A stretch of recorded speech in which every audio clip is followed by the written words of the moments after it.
I would like to thank the Association of Political Prisoners in Exile and the Prisoners of Conscience Appeal Fund for putting on this amazing event and for their dedication for years raising the voice of political prisoners in Iran and other authoritarian regimes like Burma and Zimbabwe who do not have freedom of speech and they do not have access to proper trials and the rule of law. We've just heard from Dariush and Shukufeh and Masood of the grave and systematic human rights abuses that are taking place under the Islamic Republic of Iran. Today, we not only commemorate the tens of thousands that were brutally murdered in 1988, but all of those from left to right, from all different beliefs, religions, and ethnicities who have been detained, tortured, and executed. The title of my talk the threat of another Iranian massacre and the responsibility to prevent. Because I think we now must look into the future, although it's quite important to document the cases of the past. It's important to look into the future and understand the crisis we face right now. The crisis of an Iran close to having nuclear capabilities at the hands of extremist Shia leaders who believe, if not welcome, the coming of the Mahdi, the supposed 12th Imam in hiding, who's supposed to emerge at a time of great chaos to bring salvation to the people, and the crisis of the existence of this theocratic regime, unafraid of massacring its own people in order to maintain control at all costs. These drive me to believe in the real threat of another massacre. Unless, of course, the international community hears the real cries of the Iranian people and does not recognize this illegitimate government, and unless the Iranians internally continue with this movement, not let this momentum die, and continue to engage in acts of nonviolent civil resistance. What goes on domestically and at the international level in the coming months, I think, is going to mark a significant period in history, and of course, which translates to world security. I receive thousands of letters from Iranians within, sharing with me the pain and suffering that they experience on a daily basis in Iran. So I feel it's my responsibility to be here today, to be their voice, to try to share their stories with you. I get these emails in bold in the subject line. It says, please help. Please help us. So that's why I'm here today. I'm going to try to bring a human face to some of the atrocities that are taking place post and pre-June fraudulent 2009 elections, and also try to end with some recommendations. As we've seen, since I'm sure all of you have been watching the news and have seen all the brutalities that have taken place since the June 12th elections, but these human rights abuses are not new phenomena. We've seen with the videos, we know that people have been suffering for a long time, for the last 30 years plus, and this frustration and anger that Iranians have been feeling, it's an ongoing thing, and the elections that took place were simply the fuel that added the fire, that encouraged the millions of people to come out to the streets to protest. They felt like their vote was being insulted, that their voice was not being heard. Even within the confines of the Islamic Republic, they were not able to have their voice count. And one of the Islamic Republic of Iran's greatest fears is the threat of a velvet revolution. So they will do anything in their power to try to control this. And as a result, as we'd seen, innocent people were the victims. Hundreds of people were being knifed and axed, and their houses being ransacked, and dormitories being raided, people being shot.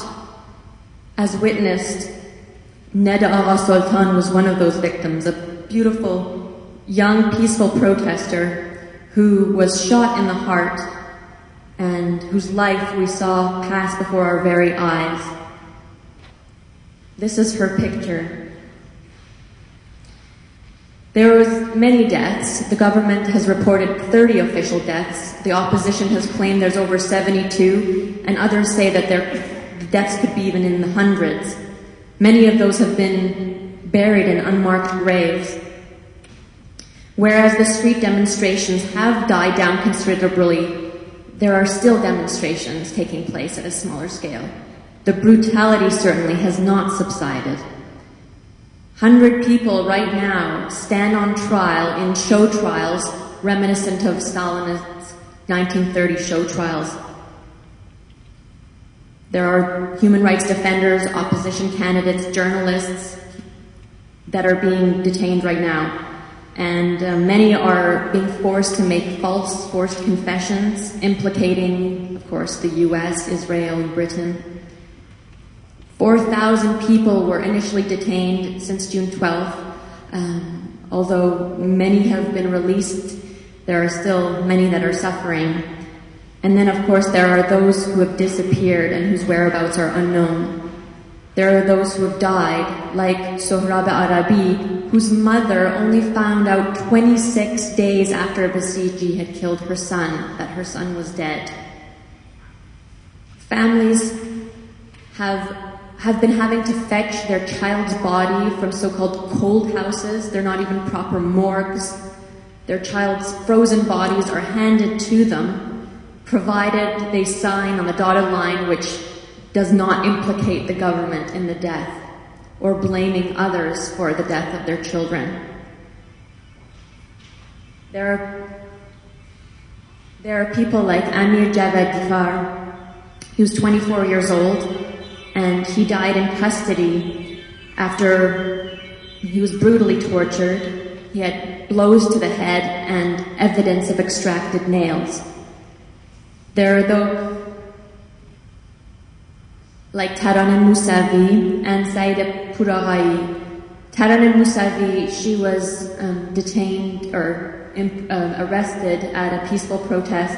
Saïda Pouraghai was just chanting the daily ritual, chanting Allah Akbar on top of her roof. On separate occasions, they were both imprisoned.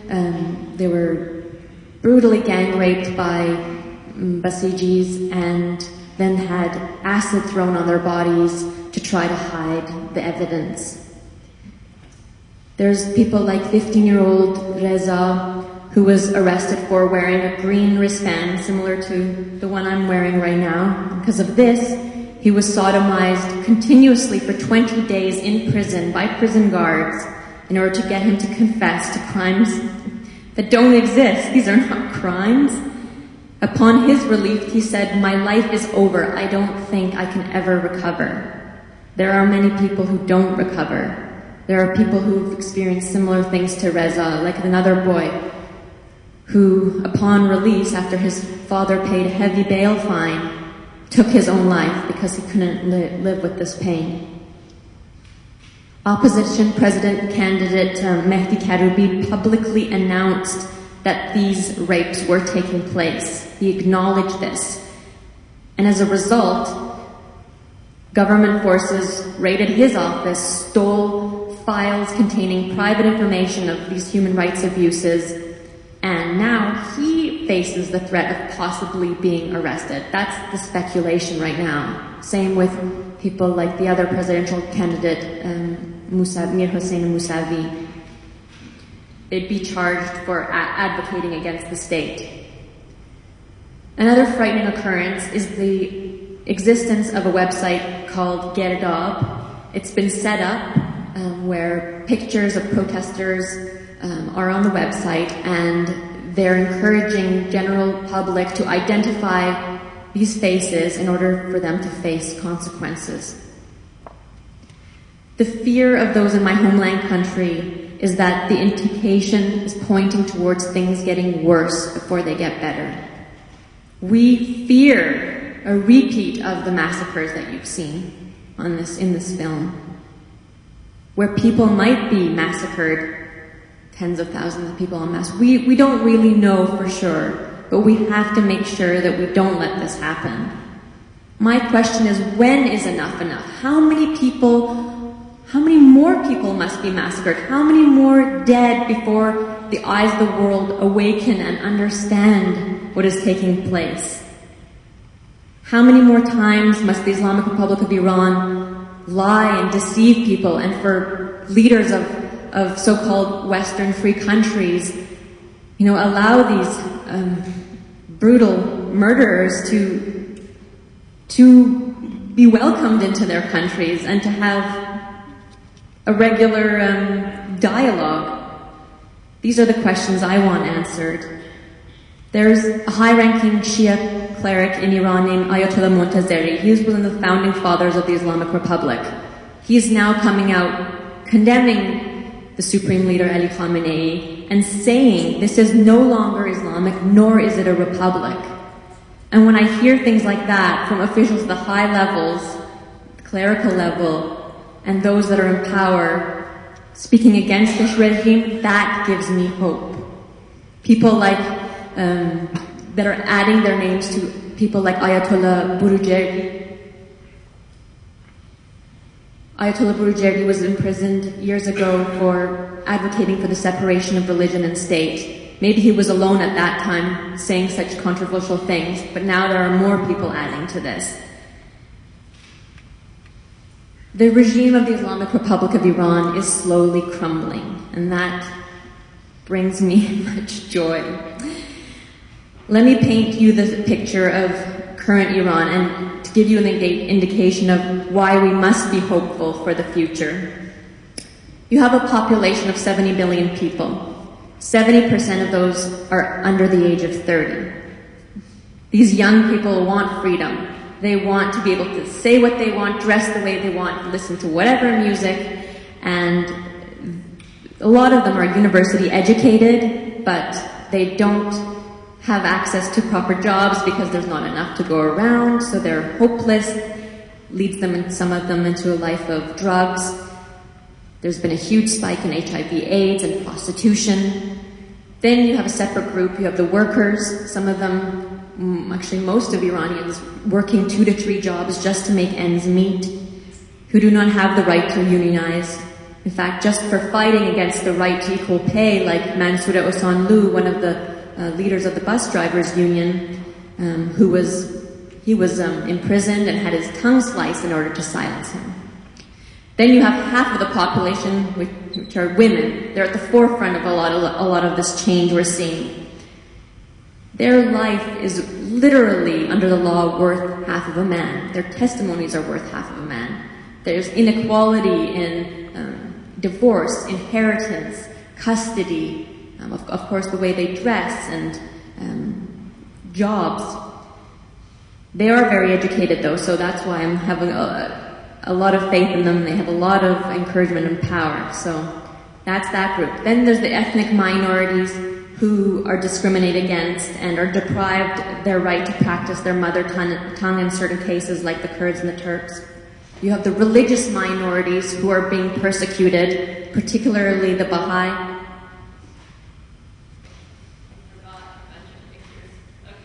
Forget the pictures. You have the Baha'is who are discriminated against. A lot of times they are not even able to get the job of their choices. They cannot enter universities. And 7 of their top leaders are right now in prison and could be facing execution soon. You have Christians as well, persecuted. There's 2 ladies right now, Marzieh and Mariam, and just for converting from Islam to Christianity, they're imprisoned and could be facing death penalty. Homosexuals, of course, do not have the right to be themselves. And there's the case of Makbane, Mahvan who was engaging in homosexual acts when he was 13 years old, and as a result he was imprisoned, and when he turned 18 they carried out his execution. Mahvan is not the only minor who is facing this threat. There's currently 160 cases of children who are on death row that we've documented. My organization is Stop Child Executions. We're trying to put an end to minors on death row. There's already 3 children that have been executed this year, 8 were executed last year, and 12 the year before that. And this is despite the fact that Iran has signed the International Covenant on Civil and Political Rights and the Charter of the Rights of the Child, which blatantly forbids the executions of those who've committed offenses before the age of 18. What does that leave you when you have all these groups that are suffering? It leaves a small minority of hardliners that are vulnerable, a small minority that does not have any more legitimacy in Iran, a small minority that has been ridiculed in the world, and who has at the head of defense Ahmad Vahidi, who's wanted on charges of the involvement of the 1994 bombings in Buenos Aires. You have these criminals in power. Now I want to make it very clear, by demonizing those in power, I am not advocating for any kind of military intervention on Iran. I think this would be, it would have a backlash effect. And any advancement that Iranians have made thus far trying to advance human rights and democracy and freedom would just be wiped away. So what can be done? One thing is clear: we must not recognize this illegitimate government. Leaders around the world cannot recognize Ahmadinejad or Supreme Leader Ali Khamenei as the leaders of Iran. We must support the civil society and isolate the hardliners at all costs, whether that's through asset freezes or travel bans, provisional arrests through Interpol of those recognized officials that are involved in crimes against humanity. These are certain things that I've learned from Dr. Payam Ahavan, who's going to be speaking next, and I'm sure he's going to go in more detail about some of these things. I hope for the eventual prosecution at The Hague at the International Criminal Court of some of these, those that have been implicating crimes against humanity. And one thing that I stress, and I just came back from Geneva where I spoke at the UN Human Rights Council, and one thing that I demanded was for an emergency UN Human Rights Council session, an international commission of inquiry to investigate the human rights abuses that have taken place pre- and post-election. Simple things, just pushing for Philip Alston, the United Nations Special Rapporteur on extrajudicial and arbitrary executions, to go into Iran to investigate what's taking place. And one thing that the international community can do is supporting more media, more technology, so that Iranians from within the country can have their voice heard outside. What I think is that it's time for the United Nations to live up to its name and truly represent nation states that, with leaders that represent the people, the populations, not authoritarian regimes that suffocate and massacre its own people.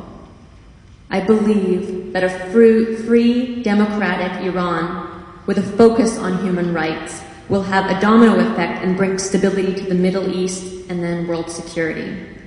So I'd encourage you to stay in touch with the organizations that have put on this event, and to do your little part to try to be a voice for those on the inside of Iran.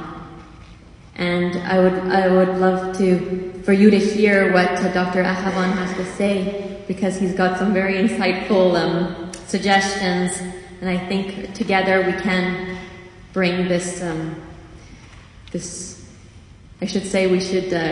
we can bring freedom and democracy to Iran soon. Thank you very much.